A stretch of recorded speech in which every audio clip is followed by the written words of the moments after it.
Hey everyone, my name is Sean Cecil from the Oculus Institute, and today I'm going to teach you about the dangers of overdrive mode. So, I am somebody who's very much, into, hey, I'm a high achiever, I'm going to go get it done, decisiveness, dominance, let's move forward, let's crush it, all that kind of stuff.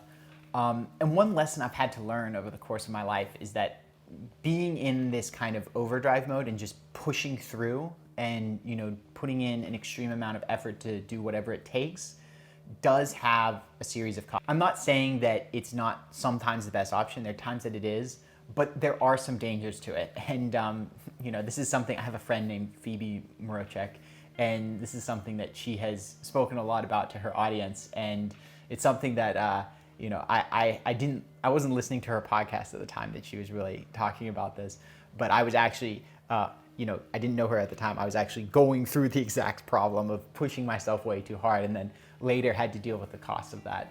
So right now, I want to kind of walk you guys through what are the risks and how do you do it, and if you're going to do it, how do you make it work? So it is very common in the internet marketing world and amongst some very famous people to say, hey, listen, just do whatever it takes. You just got to push. Oh, you're not willing to do that? Well, then you're not ready for success. You've got to want this like you want air, and you just got to do whatever it takes. 100 hours a week doesn't matter. Like blah blah blah blah blah. And there are times where if you want a particular goal or a particular degree of success, you may need to do that. But you really want to be careful about it. And so here are the risks that are important to be aware of. Number one is risk to your health. So if you push yourself too hard, if you from a stress standpoint, cortisol has a lot of negative effects if it's chronically elevated. So if you're in a place of chronically high stress, if you're in a place of not taking care of yourself as far as exercise, if you're in a place of coping with your stress by eating junk, you can get yourself into a position where you create a physical illness for yourself that can bring everything to a halt, right? As one of my friends, Dr. Richard Harris, likes to say, if you do not make time for wellness, you will be forced to make time for illness, right? So that's risk number one. Risk number two is that you're going to drive yourself psychologically to the brink. So it is absolutely possible, right, to push yourself so hard that you find yourself in a place of depression, that you find yourself in a place of despair. A good measure of this is that there's a term called anhedonia, which means that you can't find pleasure in the things you used to find pleasure in. This happened to me when I was at BCG. I got to that point and I realized that there was nothing that made me happy anymore, and that is a very, very, very bad place to be. So you want to be really careful about psychologically putting yourself in that state of stress for that long, because it will get to a point where you can end up in a place where you're psychologically not stable, and then that's going to affect your decision making, that's going to affect your productivity, and at that point you're basically useless. So it doesn't matter how much you work because you're not getting anything done. And then the third risk that comes out of this is that you can get to this point where you're burned out, you've put in all this effort, all this other stuff, right? And now, because you've done that, you're taking a break.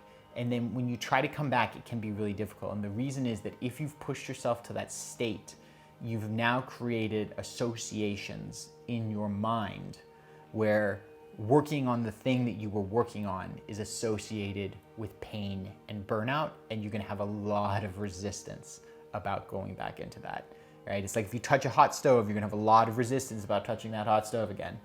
It's the same kind of situation. Again, as I said, there are times when you're going to need to work really hard, especially if you're starting a business, right? If you're going to get a different job that's more fulfilling, or if you're going into freelancing that's not as intense, if you're starting a business, there are times when it's probably going to get really intense. So how do you make that work? Well, one way to think about it is that if you want to run yourself at a level of high performance, you have to do the maintenance. So if I have a Ferrari that's running at really high performance, that thing needs regular maintenance. You can't take it on the same maintenance schedule as a normal car.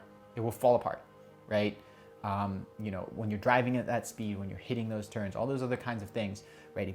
If you're operating at that level, right, you have to be vigilant, you have to be religious, you have to be thorough in your maintenance.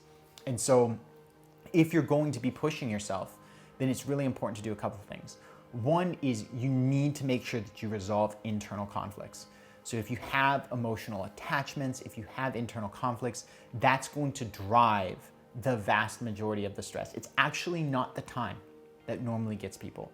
It's the stress, right? And that stress comes from their own psychology, right? So if you look at your physical health, right, those chronically elevated levels of cortisol that are so problematic come from stress. They don't come from time. They come directly from stress.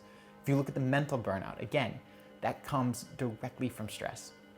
And normally the reason why that stress is there is because somebody who's pushing themselves that hard has an emotional attachment to the outcome being a certain way, right? So, people who are, willing to put in the time normally do that because they're trying to either run away from something or because they cannot accept a world where they don't have something, right? If you're operating from either of those two states, you're going to be in chronically elevated stress because you're going to be afraid of whatever it is you're running from or afraid of not getting whatever it is you're attached to. And that is going to be the source of the vast majority of the problems. So if you're going to be driving yourself really intensely, you need to make sure that you do this inner work around surrendering the attachments.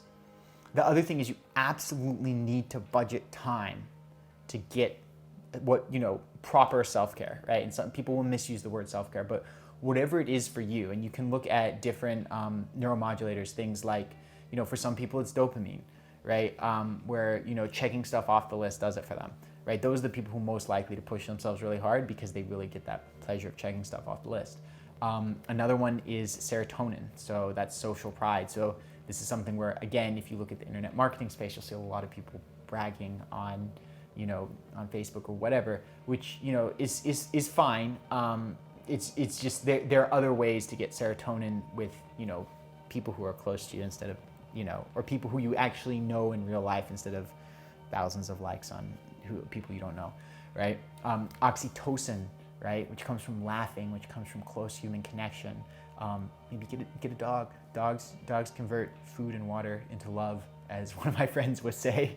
And then endorphins, which comes from exercise, which we really should be really careful about cutting out, right? So if you make sure that you're getting those, right, and maybe you go get a massage for your oxytocin, or maybe you set aside 30 minutes a day to do some hobby that you love. For me, I love reading, right?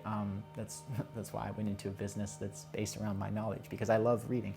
But make sure you carve out time to do those things that you enjoy. Make sure you get those happiness neuromodulators, right, so that they counter the cortisol, right? And make sure that you're not generating too much of the cortisol. At the end of the day, it's an equation, right? So, take your amount of cortisol and subtract out those others that I just mentioned, right? So be careful about doing overdrive.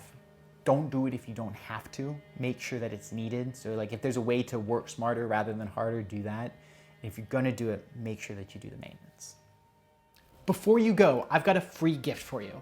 So if you found this video valuable, if it helped you see the world in a new way, and you're interested in building a career that's gonna bring you both personal fulfillment and financial prosperity, then I've got a free presentation for you to help you do just that.